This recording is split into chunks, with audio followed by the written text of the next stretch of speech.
Hola, hoy queremos compartir una entrada del blog Ser Más que hemos escrito este fin de semana y que titulamos ¿Es posible ser feliz en medio de la pandemia, aunque sea un poquito? Si ya cuesta ver algo positivo en medio de todo esto, hablar de felicidad puede resultar un descaro que raye con lo ofensivo. Empresas quebradas, millones de nuevos desempleados, muchos más millones de nuevos pobres. Oxfam, una organización mundial, acaba de decir que pueden llegar a ser 500 millones las personas que disminuyan drásticamente sus ingresos de cuenta de la pandemia.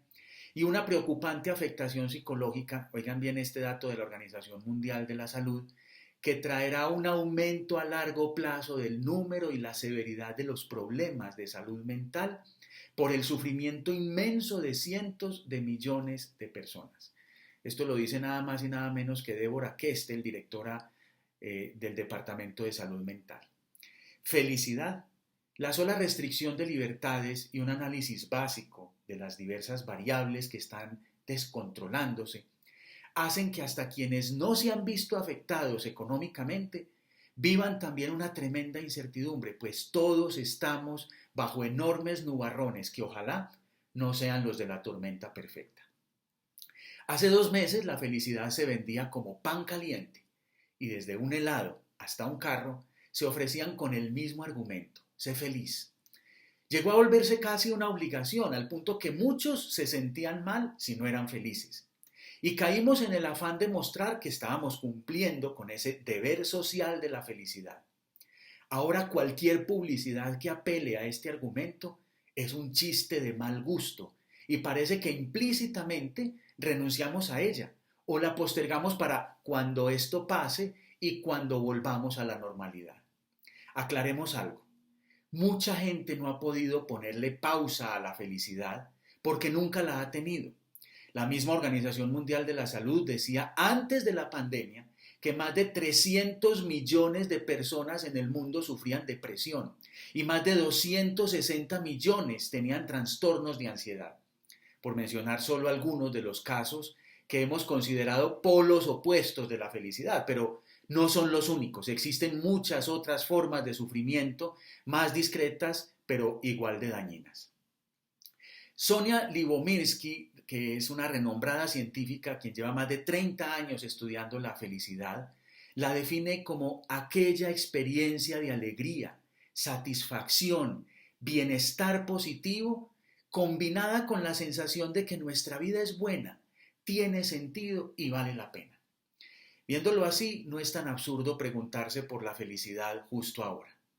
La pandemia genera un contexto de zozobra que ha llevado a que muchos acepten un futuro tan infeliz como ciertos gobiernos se lo sueñan, con una pérdida sustancial de libertades, mayor control, vigilancia y castigo, una aceptación sumisa y acrítica de la inequidad que siempre ha existido y que ahora se agrava, e incluso la naturalización del estrés, la ansiedad y el miedo como formas normales de trabajar, de relacionarnos, de vivir.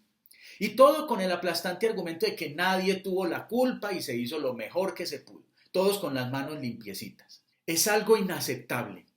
El futuro será aquel que decidamos, y cualquier resignación frente a un escenario peor del que traíamos no es más que alienación mental y vergonzosa mediocridad. Nuestra generación es la heredera de una sabiduría y un conocimiento sin precedentes. Hoy podemos acceder a las más bellas, humanas y profundas filosofías, así como al más sofisticado avance de las ciencias y la tecnología. Y si lo decidimos, solo si lo decidimos, podemos usarlo para lograr ese bien común llamado felicidad. Estamos en posición de no aceptar un futuro peor, ni para la vida personal ni para la vida familiar. Y atención, tampoco para la vida laboral ni social. Al contrario, estamos en el deber moral de construir un futuro mejor donde la reinvención incluya comprender la realidad del otro y vivir en armonía con el planeta. No podemos creernos el relato de un virus microscópico que nos dejó peor y que sirvió de excusa. Tenemos que crear un nuevo relato, el de un virus que nos desafió, que nos exigió construir otros propósitos de vida y otras formas de relacionarnos con los demás y con la naturaleza. Quiero creerme el relato de un virus que nos sacudió y nos ayudó a imaginar cómo, de manera solidaria, pudimos usar el acumulado de sabiduría y conocimiento que hemos heredado para cambiar el rumbo de nuestra historia. Vinimos a este mundo, con pandemia o sin pandemia, a ser felices y no podemos siquiera pensar en renunciar y menos en postergar ese propósito. Cuando esto pase, no estará la felicidad esperándonos de nuevo en un bar, un restaurante y mucho menos en un centro comercial o entre un carro último modelo metidos en un interminable trancón. Que el ser humano que salga a abrazar a su familia, a sus amigos, a tomarse una cerveza o a comer una pizza, sea un ser humano diferente. Y que ese abrazo y ese compartir sean diferentes. Que cuando nos quitemos el tapabocas, nuestras palabras sean más dulces, más respetuosas, más comprensivas.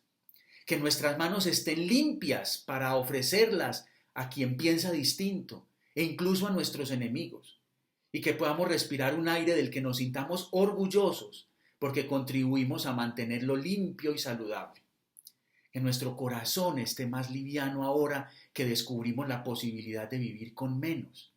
Que superemos nuestra ansiedad, la ambición, que no son otra cosa que temor, y que podamos agradecer más, servir más y ayudar con lo que somos y lo que tenemos, a que cada ser humano tenga al menos lo mínimo para vivir con dignidad.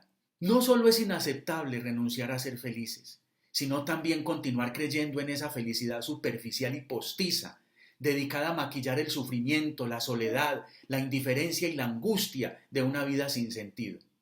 Hoy, con bases neurocientíficas, sabemos que la auténtica felicidad puede cultivarse incluso en el confinamiento y en la adversidad, y que esa felicidad se alimenta de espiritualidad, de empatía, de solidaridad e integridad.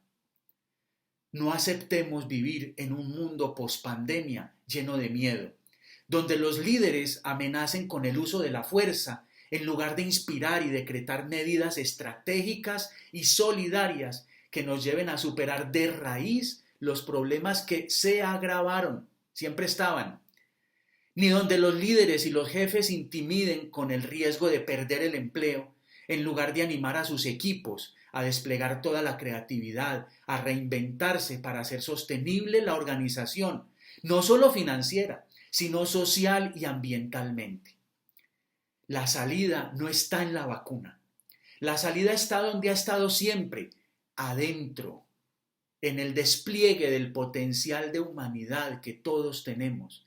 Independiente de si todo esto pasa pronto o no, solo cuando conectemos con ese potencial lograremos esa sensación de que nuestra vida es buena, tiene sentido y vale la pena. Eso que llamamos felicidad.